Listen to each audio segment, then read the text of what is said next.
Hi there, are you sick and tired of your buildings looking like this? And you want your builds to look like this? Well, look no further, because I'm going to show you how to texture your builds. So, for some examples on how to do this, I chose to use an oak wall, a stone brick wall, and a sandstone wall, depending on the type of detail that you're trying to add. These are three very different materials, so it varies depending on what you're planning on doing. So, instead, well, let's start off with oak. Now, a lot of people, sometimes some players don't know this, a lot of people add logs like this because it makes it look like the wall is more structurally safe, like the wall is more structurally built. Oh my god, I can't speak. Let's make it daytime. Time set day.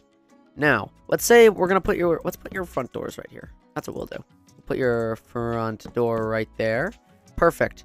Okay, so that's your front door, but you like this, but you don't want it to be like this. You want more detail. You're so sick of building your little house with, these logs like that, giving it support.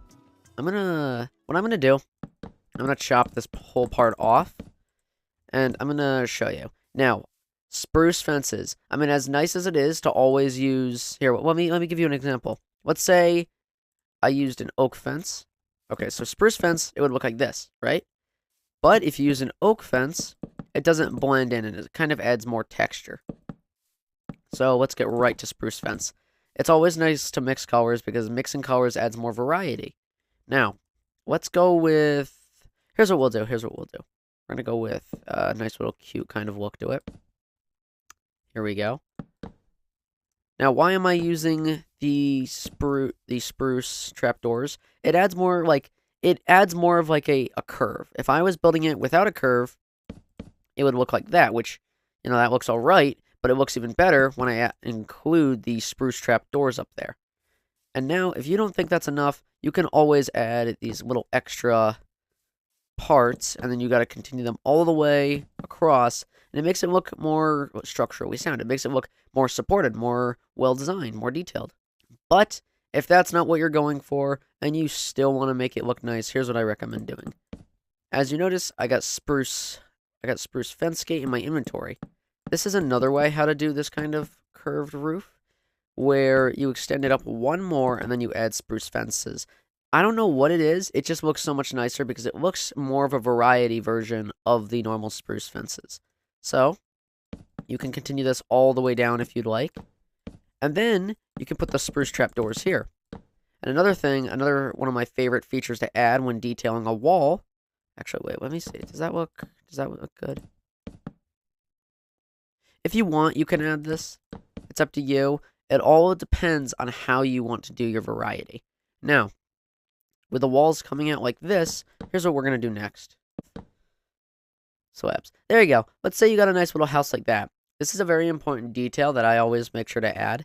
With spruce trapdoors, you never want to use them on a piece like this. You actually want to use them on more of a piece like that, because then it actually looks as if it's not holding on by a twig. It actually looks like there's more detail and depth added. Let's extend this roof a little bit higher. And if you want, you can do that. Okay, I'm being dumb. And then you could add this extra little layer down below. I don't even know what I'm talking about anymore. But that's how to detail a oak building. But if you still want to add a little more depth, you can always just add in some. You can always just add in some stairs. It makes the building look more old. It makes it look more rickety. It makes it look like, it's not in the best shape, but it still functions as a house. It just adds more depth. Yes. Perfect. We're going to move on to the brick wall next.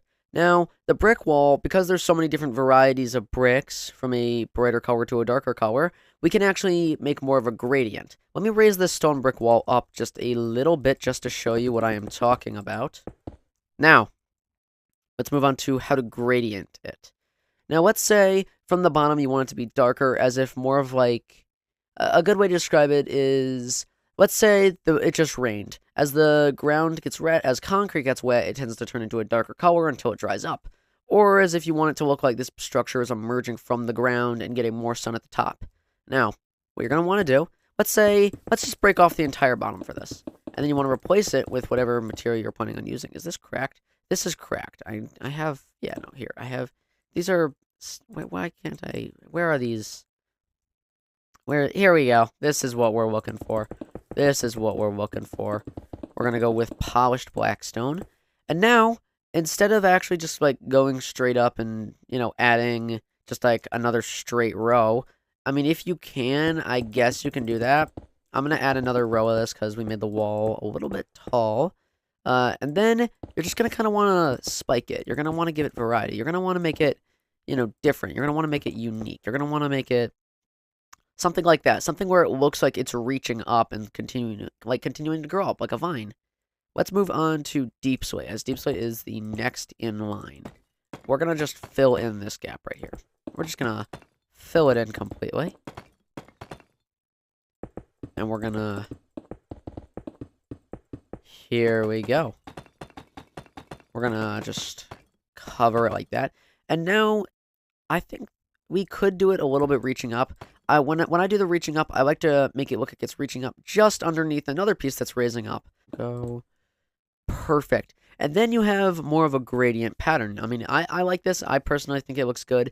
But if you want to still add more to it, there is always more to add. You can never stop detailing a wall. We're going to just randomly place cracked stone bricks wherever you think they should go. We've got cracked deep slate bricks, which we're going to randomly place as well.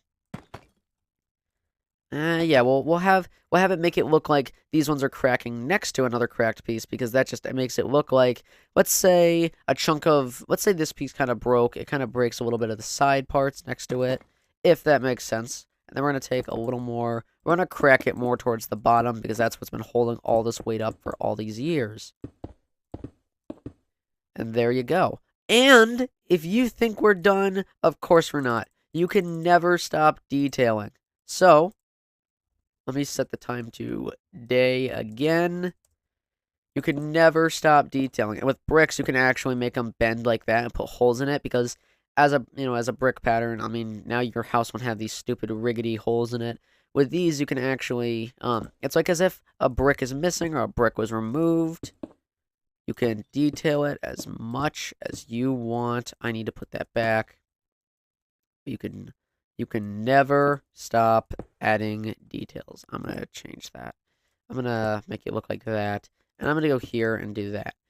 And there you go. And then we have a nice gradient where, as you can see, it looks weaker at the bottom and looks stronger at the top. We got a gradient, and overall, it just looks like a good build. Last but not least, we're going to move on to these sandstone walls. Perfect. And now let's say you're going with, I don't know what the home is called, but it's very similar to what I built in the other one. Let's put a window there, and we're going to put another window right there. No, you know what? Yeah, we'll have it be a little uneven, adds more depth, adds more texture. Perfect. The only thing, if you're making windows and you're making it uneven, please don't put the windows like that. I mean, as cool as that looks, the only way you can actually have the windows look like that, you're going to have to move the door a little bit to the side, and you're probably going to end up having to put, like, a wall, like, right here, and then have it raised up by one.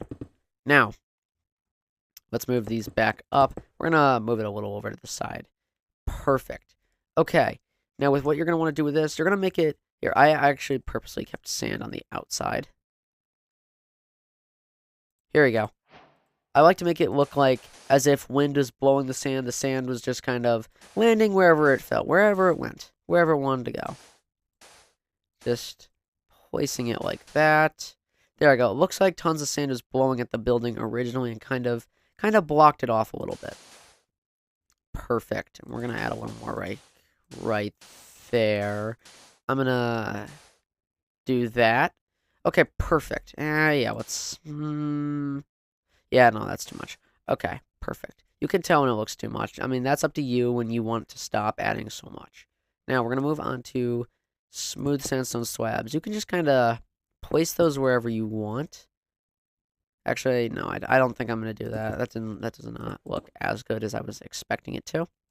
We're going to just remove that from my inventory altogether. Chiseled sandstone. This is more of an interesting block because it has the creeper texture on it. If it's chiseled, I like to put it in an important part of the house. I like to put it in an important space. So, if we're going to put that, that'll be like the outlines for where a door is. Please ignore if you hear my dog. We're gonna have these little, yeah, we're gonna have the creepers. It's showing us the door. It's showing us the windows. It's making it look so much nicer. There we go. That's more detail, but because, you know, it's sandstone, it's crumbling, you can see the cracks in it. No matter how well you try and craft your sandstone, it will always have cracks in it. You're going to want to always make sure to leave some holes. You're going to want to make sure to leave some gaps. Let's add one more, like, right there. Perfect. Yeah, we can add another. We'll do that. Beautiful. Look at that. Look at that. Oh, whoops, I did not mean to do that. I do recommend to be careful if you're building something with sandstone like this in survival, because I once had a creeper try and blow me up through one of the holes. So feel free to use glass or fence gates. I wouldn't like to use too much glass or fence gates because, I mean, you already got windows and it already looks nice. Now, with smooth sandstone, you can just place this in random bits. You could make it, just put it anywhere. Just put it anywhere. Just go with the flow. Just make it fun. Just add detail. Make it look wrecked. Make it look destroyed. Make it look like it got, not really terraformed, but something like that. And there you go. I mean, look at that. You got this amazing wall. Can you imagine the house that this wall would go to? I mean, it would look amazing. But that is the video. If you guys have anything else that you guys would like to learn or like to know, please let me know. Make sure to like and subscribe, and I will do more content like this. Bye, guys. Hit the bell.